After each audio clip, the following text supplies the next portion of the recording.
Market outlook पर चर्चा के लिए एल्केमी कैपिटल मैनेजमेंट के क्वांट होल्ड और फंड मैनेजर आलोक अग्रवाल ने कहा कि आईटी सेक्टर पर उनका नजरिया पहले भी नेगेटिव था और अभी नेगेटिव है। एआई की वजह से इस सेक्टर में भारी बदलाव हुआ है। एआई नहीं था तो भी इस सेक्टर की ग्रोथ बहुत हाई नहीं थी, लेकिन ठीक ठाक ग्रोथ देखने को मिल जाती थी। लेकिन एआई के आने के बाद आईटी के रेवेन्यू और मार्जिन के लिए जोखिम बढ़ गया है। ऐसे में आईटी कंपनियों का ग्रोथ आउटलुक काफी खराब हो गया है। हालांकि करेक्शन के बाद आईटी शेयर सस्ते हुए हैं, लेकिन जब तक ग्रोथ विजिबिलिटी नहीं आएगी तब तक आईटी शेयरों पर नेगेटिव नजरिया रहेगा। अब इन शेयरों में खरीदारी की सलाह नहीं होगी। बैंक शेयर पर बात करते हुए आलोक अग्रवाल ने कहा कि बैंक लिवरेज प्ले होते हैं क्योंकि इनकी जो बुक वैल्यू होती है वो उससे ज्यादा का कारोबार करते हैं। साथ ही जब भी डॉलर इंडेक्स मजबूत होता है बैंक शेयरों को परेशानी होती है। इसी वजह से हाल के दिनों में बैंक शेयरों में करेक्शन थोड़ा ज्यादा दिखा, लेकिन इनके क्रेडिट ग्रोथ और डिपॉजिट ग्रोथ दोनों नंबर 12% से ऊपर सेटल होने लगे हैं। ये बैंक शेयरों के लिए काफी अच्छा संकेत है। ऐसे समय में जब क्रेडिट ग्रोथ और डिपॉजिट ग्रोथ दोनों सुधर रहे हो और शेयरों में काफी करेक्शन आ चुका है, तब बैंकों का रिस्क रिवॉर्ड रेशियो सुधरता है। लेकिन बैंक स्पेस में प्राइवेट बैंक की तुलना में सरकारी बैंक ज्यादा अच्छे लग रहे हैं। ये रिस्क रिवॉर्ड काफी बेहतर है। इसके अलावा छोटे प्राइवेट बैंक भी अच्छे लग रहे हैं।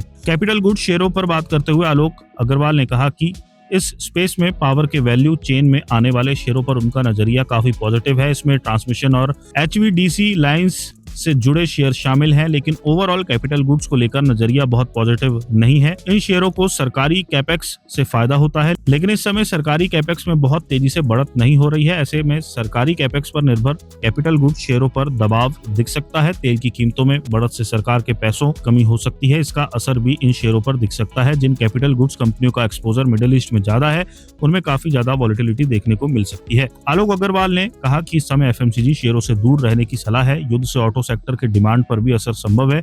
मेटल में उछाल से ऑटो कंपनियों की लागत बढ़ी है। ऑटो सेक्टर के एसयूवी जैसे कुछ सेगमेंट पर पॉजिटिव नजरिया है। क्रूड में तेजी से फिजिकल डिफिसिट और महंगाई पर असर संभव है। 10 साल के नजरिए से डिफेंस पर पॉजिटिव नजरिया है। ग्लोबल डिफेंस पर खर्च बढ़ रहा है। डिफेंस पर ओवररेट नजरिया है। इस सेक्टर के अच्छे शेयरों हर गिरावट में खरीदारी की रणनीति काम करेगी।